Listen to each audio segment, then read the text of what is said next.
Nah, untuk itu kita sebagai masyarakat dan juga orang tua, bagaimana kira-kira kita bisa memerangi kekerasan terhadap anak dengan cara mengajarkan anak bagaimana melindungi diri dari predator seksual. Untuk itu kami akan hadirkan di sini tentunya seorang psikolog anak, Ibu Eli Risman. Selamat pagi, Ibu Eli. Selamat pagi. Minggu lalu kita hadirkan karena memang ini sudah menjadi satu fokus buat kita bersama, tidak hanya buat orang tua, tapi karena nanti mungkin orang-orang lain juga akan menjadi orang tua, gitu kan benar ya? Nah, atau punya ponakan. Ya, seperti Marisa gitu. Yeah. Apa sih sebenarnya yang terjadi fenomena ini? Kenapa kok semakin lama bisa semakin meningkat? Kalau pengamatan Ibu Eli apa sih? Kata kuncinya abai. Abai. Iya, lalai. Kita nggak menyiapkan anak kita untuk hidup dengan tantangan zaman yang seperti ini, bahwa semua orang pegang handphone, ya, dengan itu dia mudah mengakses pornografi, dan itu menyebabkan kerusakan otak. Kerusakan itu tidak tampak pada mata, tidak bisa dibedakan kok hanya kita lihat saja, ya, dan tidak bisa terdengar oleh telinga, nggak bisa dirasa oleh hati. Lalu kita nggak menyiapkan tadi anak kita bagaimana dia menghadapi semua situasi orang-orang yang tidak dikenal tapi udah rusak otaknya di sekitar mereka. Mungkin orang tuanya memang nggak ngerti gimana caranya berkomunikasi. Jadi bencana paling besar adalah karena kita tidak sadar sedang ada bencana. Nampaknya pemerintah juga gitu. Jadi tidak sadar bahwa jadi kita bicara kemana-mana, kita nggak mau mengakui penyebab utamanya apa dulu, kerusakan otak. Seminarnya diselenggarakan di auditorium Depkes. Tapi Depkes kan belum mengakui bahwa kerusakan otak karena pornografi adalah penyakit. Kalau sakit mata saja, ujung tangan saja luka, kita sebut luka, penyakit. Bagaimana dengan otak yang rusak? Jadi sekarang kita korbankanlah anak-anak kita karena ketidaktahuan.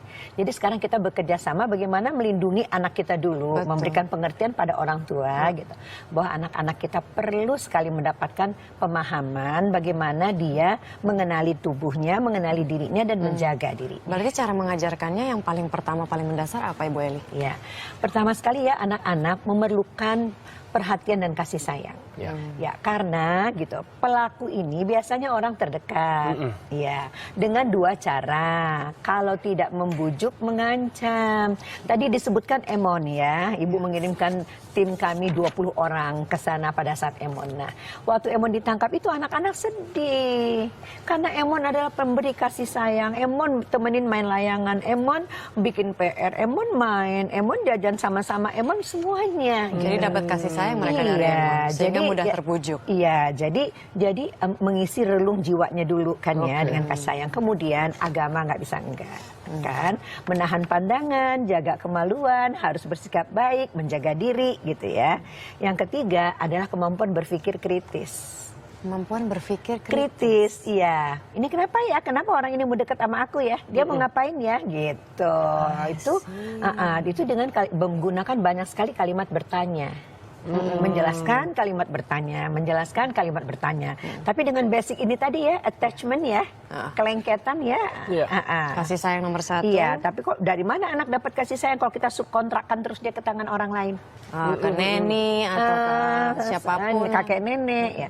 Yang keempat adalah mandiri dan bertanggung jawab. 4 hal ini selamat anak kita.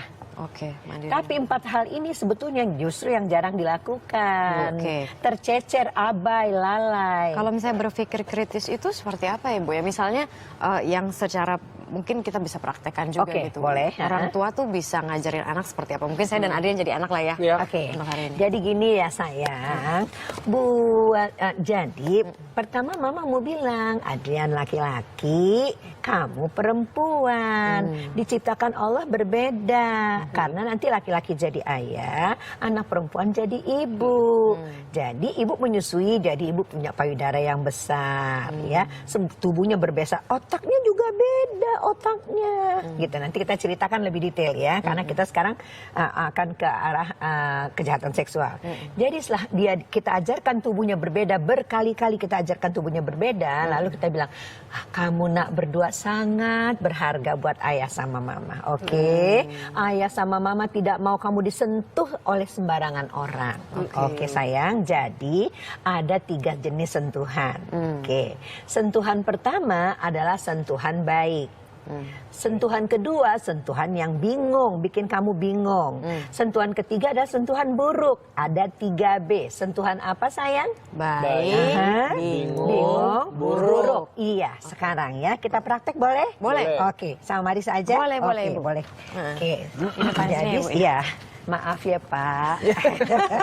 Katanya tadi Si jadi Adrian ya? anak. Iya, tapi oke Tapi saya kalau lihat mau sini sekalian ya. dia boleh. Iya, iya, Jadi Adrian oke, lihat. sentuhan baik adalah yang menyentuh tubuhmu dari bahu ke atas, dari lutut ke bawah. Dari mana sayang? Dari bahu ke atas, dari lutut ke bawah. Ya, sentuhan yang membingungkan adalah yang menyentuh tubuhmu dari bawah bahu. Dari bawah bahu. Tangannya begini, Ini. dari bawah bahu ke atas Lutut. Itu Oke. sentuhan apa sayang? Bingung. Oke, sentuhan yang buruk adalah yang menyentuh tubuhmu, tangannya disilang, ya, dari yang ditutup pakaian renang, tangannya ke belakang begini. Oke. Karena kalau begini susah. Oke. Ya, sampai situ jelas. Iya. Sekarang Mama tanya, sentuhan baik dari mana sayang? Sentuhan baik dari pundak, bahu ke atas, dari lutut ke bawah. Nah, sentuhan yang bingung kan? Dari bawah bahu sampai atas lutut. Sentuhan yang buruk Yang menyentuh pakaian tubuhmu yang ditutup pakaian renang. Pinter sekarang. Nah, ini yang penting sekali bahwa orang tua selalu menganggap begini nih. Udah saya bilangin sama anak saya berkali-kali saya bilangin. Maksud lo? Anak nggak cukup dengan dibilangin kan otaknya belum bersambungan gitu. Jadi kita harus memperagakan seperti yang kita lakukan barusan, dipraktekkan. Oke, Sejak sekarang. umur berapa Bu bisa diperkenalkan seperti ini? 2,5 tahun, 3 tahun kan sekarang korban Makin batita, kecil. balita. Paling kecil umur 2 ya Bu ya? 2,5. Ampun Mana dah. sentuhan baik Oke. gitu. Baik. Dari tini ke tini, dari tini ke tini, dari lutut kemana? Kaki gitu. Iya, oke. Kok yang segitu nanti kita ajarin lagu belakangan boleh nggak? Iya Ibu. Tapi kita harus jeda Oke, sejenak Bu. oke. Tapi kita akan balik lagi, jangan kemana-mana karena kita masih akan membicarakan bagaimana cara melindungi anak-anak kita dengan cara mengajarkan anak-anak kita melindungi diri dari